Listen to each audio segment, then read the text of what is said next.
Right, so super quick tech check round on this Kona Process DL 27.5 to let you get up close and personal with the details.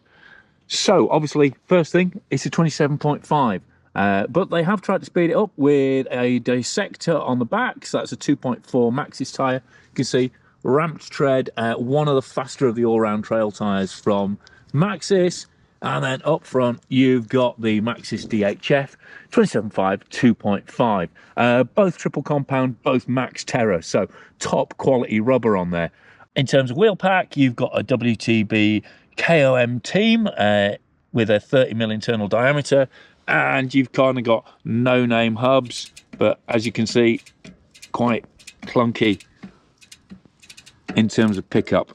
Not exactly instantaneous, but to be honest, you're going to find that with a lot of hubs at about this price. And while it means it's not the fastest bike to pick up speed, it does potentially mean you get more suspension movement before there's any chance to kick back through the pedals. Although, as we'll see, this is a pretty neutral pedaling bike anyway. Up front, you've got a RockShox Pike Select. Rock solid, you know, the classic RockShox trail fork with the basic charger damper in there. And then they've really invested heavily in the quality of the rear suspension. So you've got a RockShox Deluxe Ultimate top of the range rear damper with that little gate on there that lets you pre-select your low speed compression damping to tune up the overall feel of the bike. And you can see, like I say, they really have sort of centered, or almost, well, yeah, they've centered the whole bike around this back end. You've got this massive rocker linkage in there, these super large stays, top and bottom. It's an asymmetric arrangement, and as you can see, they've kinked the seat tube all the way forwards there to bring those chainstays in as short as possible. So that's only a 425mm chainstay length. Although interestingly, even the 29 is only a 427. So whichever version you go for on the Process, you're getting a really, really short back end. In terms of front end geometry, you've got a 66-degree head tube and a 475mm reach on this large bike. It's worth noting, if you want a longer stretch, you might be in for a bit of trouble, because as you can see, 450mm seat tube here, relatively rangy, and that's a 200mm dropper. So if I extend it, then you can see I run a 475 BB2 seat top height, and I'm absolutely slammed on the collar there. So with the XL, you're jumping to a 485 seat tube length and a 510mm reach. So kind of very much it is with these Konas, it's very much in terms of sizing by your actual size rather than by the reach you want. Going back into the rest of the geometry, the effective seat angle there is 76.3. And then bottom bracket height, relatively tall for a 27.5 bike, obviously 134 is the travel we've got here, and it's 343 BB height on this, which is again same as the 29er, but obviously because of the way the wheels are aligned, you know, this bottom bracket is only 11mm lower than the axle centers, whereas on the 29er it's 33mm lower. So you're getting much more kind of sunk down, slammed feel on the 29er. This is quite a tall, poppy bike dynamically. And you can see the whole bike looks kind of compact and ready. I mean, you know, the reach is reasonable, but the whole bike looks kind of compact and really ready to rip around tighter turns, which is, you know, why I bought it up Stainburn. Because tends to reward a really, really rowdy, sort of responsive, agile bike. Going into further detail on the frame, I mean, to be honest, the detail is pretty much practical rather than showy. External cable guides there. There's no hint of any storage. There's quite a lot of tube working going on. You can see it's kind of faceted there. There's a big curve in the belly there. Another one there. It expands at the head tube. And then this really super sloped seat tube. Super sloped top tube kind of curves away to quite a thin section there. And then you've got this massive buttress.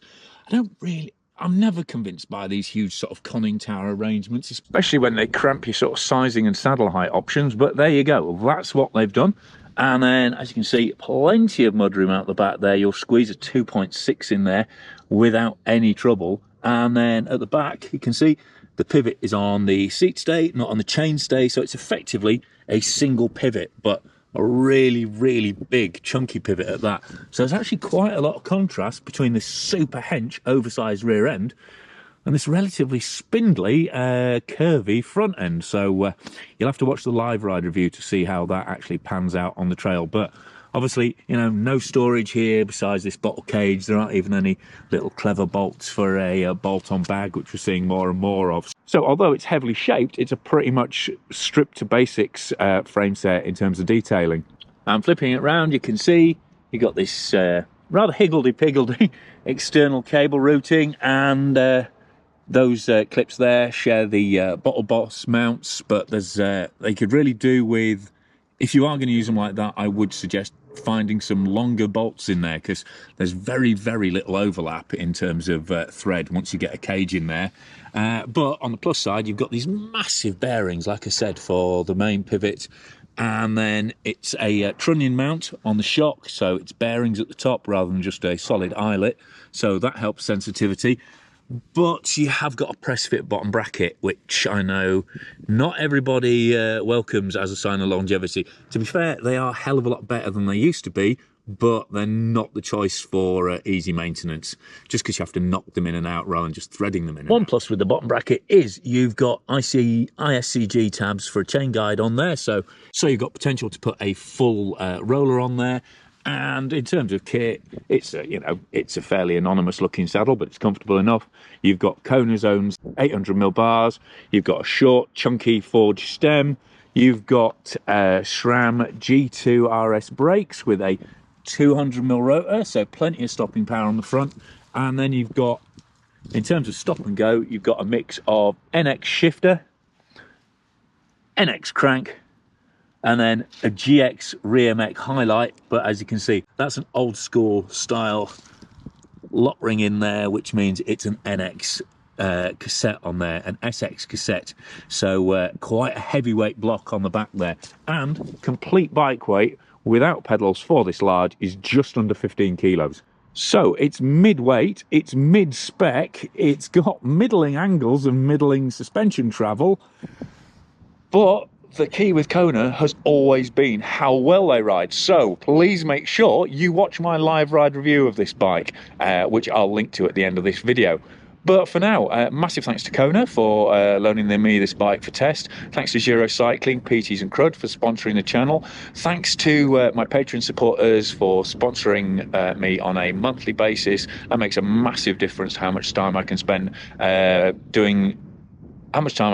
on the channel. So if you really like what I'm doing here, please consider joining up and supporting me on Patreon.